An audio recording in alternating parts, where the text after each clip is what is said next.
E aí, galera, beleza? Vocês estão bem? Bom, eu abri uma caixinha aqui de perguntas recentemente sobre o que as pessoas gostariam de dizer para os pais e mães e cuidadores, e as respostas me motivaram a fazer esse vídeo. Nem sempre nossos pais, mães, cuidadores são tudo que a gente sonhou, sabe? Na verdade, nossos ideais sobre essas pessoas são bem irreais. A gente idealiza que eles são aqueles que vão nos guiar pelos melhores caminhos, com menos dor possível, mas eles também estão aprendendo a viver ainda, né? E eu sempre digo isso: é impossível criar uma criança sem desapontá-la. E bem, na verdade, desapontar também é papel de pai, mãe e cuidador, né? Essas crianças também precisam ser desapontadas. É assim que elas desenvolvem intolerância à frustração. Acontece que, geralmente, pela nossa cultura nacional, nossos pais são ausentes, né? Então, ou eles estão trabalhando, ou eles estão estressados porque trabalharam muito e essas coisas. E as nossas mães, elas tentam ali compensar essa ausência, mesmo as mães que trabalham. Isso eu tô falando, obviamente, em casais que desempenham papéis heterossexuais, né? Porque o pai, ele vem, né, aquela visão cristã de que o pai provê e a mãe cuida, e que isso é natural, e que isso não precisa ser estudado, e que isso é quando nasce uma criança, nasce uma mãe, e não nasce, né? Não nasce. A gente não estuda como formar uma família.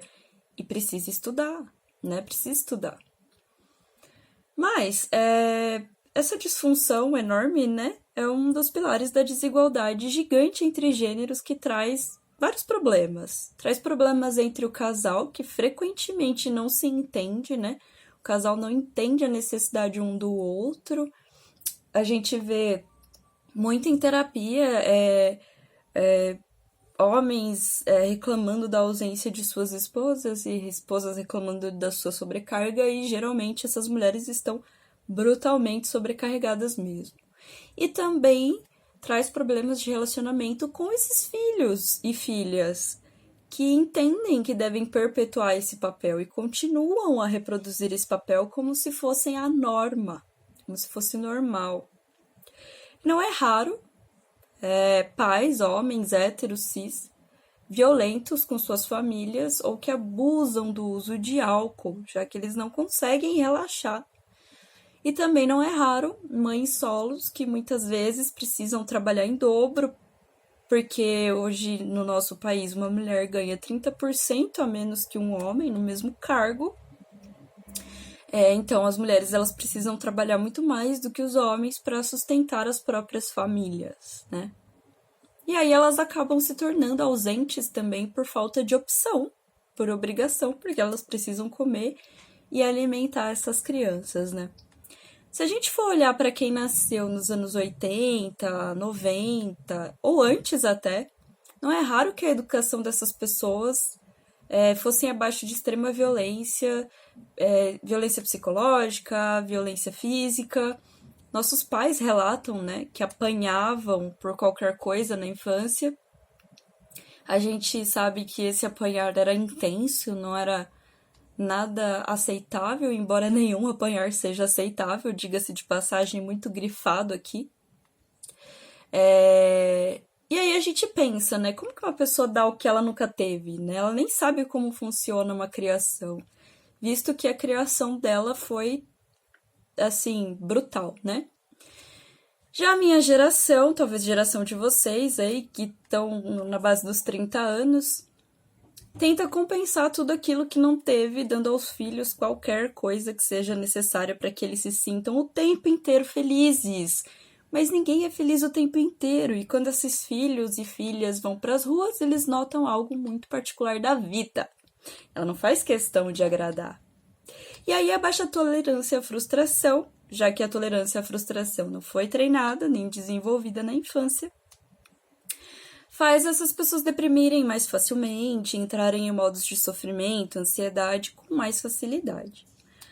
Mas será que tudo isso é culpa dos pais, então? Então a gente devia dizer assim: pais, estudem, pelo amor de Deus, pais, se informem, pelo amor de Deus, pais, não tenham filhos, pelo amor de Deus, pais, mães, cuidadores.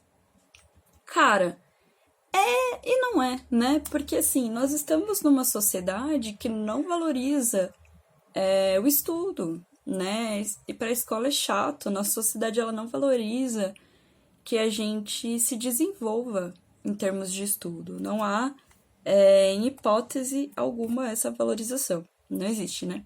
A não ser quando a gente diz de uma pessoa passar no vestibular, que por acaso não tem muito a ver com esse tipo de estudo. Então, a gente precisa lembrar que a família é uma micro-reprodução da sociedade, um reflexo da sociedade atual e dessa negligência que a gente tem com pessoas. Quando dizem que a família precisa ser salva e que a família vai acabar, ela precisa ser salva, eu concordo. Eu acho que se a família continuar desta forma, ela realmente vai precisar ser salva. Concordo também que a família vai acabar, porque ninguém mais está afim de viver esses relacionamentos abusivos. Então a gente vê um número crescente de mulheres que não querem ter filhos, que não querem reproduzir esse tipo de relacionamento, que não querem se dedicar a esse tipo de relacionamento que muitas vezes é tóxico, né? Não estou defendendo aqui os pais e dizendo que todos eles são vítimas de um sistema, embora sejam. Eu acho que não é esse o ponto. Não quero colocar assim, fiquem dentro de uma relação tóxica porque são pais de vocês, mães de vocês. Não. Se essa relação faz mal, vocês têm que garantir, obviamente, que legalmente essas pessoas sejam cuidadas, porque os pais serem cuidados pelos filhos é um direito constitucional, é um direito legal. Mas, obviamente, vocês não precisam conviver com essas pessoas se elas fazem mal psicologicamente para você.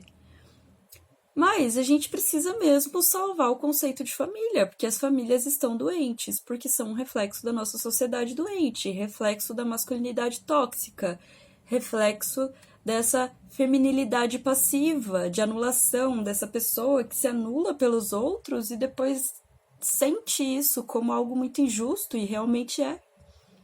E aí desconta essas frustrações depois, mais tarde, né? Ninguém que se anula a vida inteira mais tarde diz, nossa, que ótima escolha, né? Porque isso pesa, né? Então, reflexo dos relacionamentos abusivos, reflexo da violência infantil, reflexo do desemprego, da pobreza. Ninguém vai ter bom humor, docilidade, passividade quando você não tem o que comer, né? Necessidades básicas aí a serem atendidas. Queiram entender o que eu digo.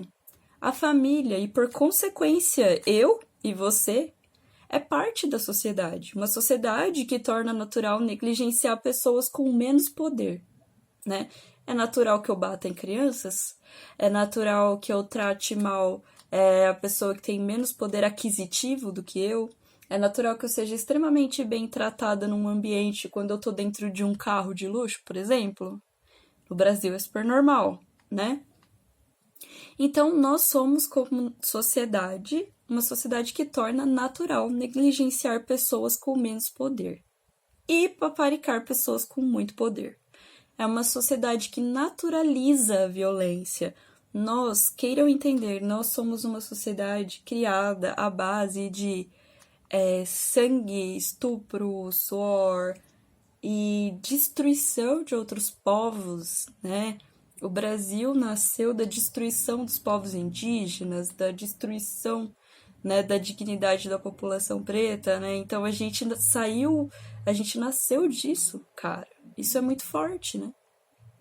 Então nós estamos doentes, nós somos doentes como sociedade, nós naturalizamos a violência e, portanto, estamos doentes por falta de amor. A gente não aprendeu a amar. A gente não tem resquícios de amor na nossa história. A história do Brasil, por exemplo, não tem um momento de amor à pátria, nada a ver, né? A história do Brasil é em cima de exploração de dinheiro e de quem veio pra cá com muita ganância de ficar rico. E a gente reproduz essa história. E se você desconhece essa história, você reproduz sem nem saber o que tá reproduzindo, né?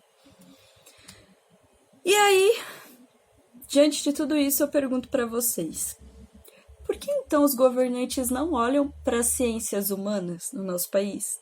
Por que não tem interesse em investir em saúde mental, né? E muito pelo contrário, a gente vê um interesse em desestruturar a saúde mental no nosso país, a gente vê o interesse de fingir que essa ciência não existe a todo custo. Se a gente aprende a calcular logaritmos, se a gente aprende equação na escola, por que a gente não aprende como viver em família e em sociedade? E por fim, o que estamos aprendendo de fato socialmente no nosso país, além de produzir?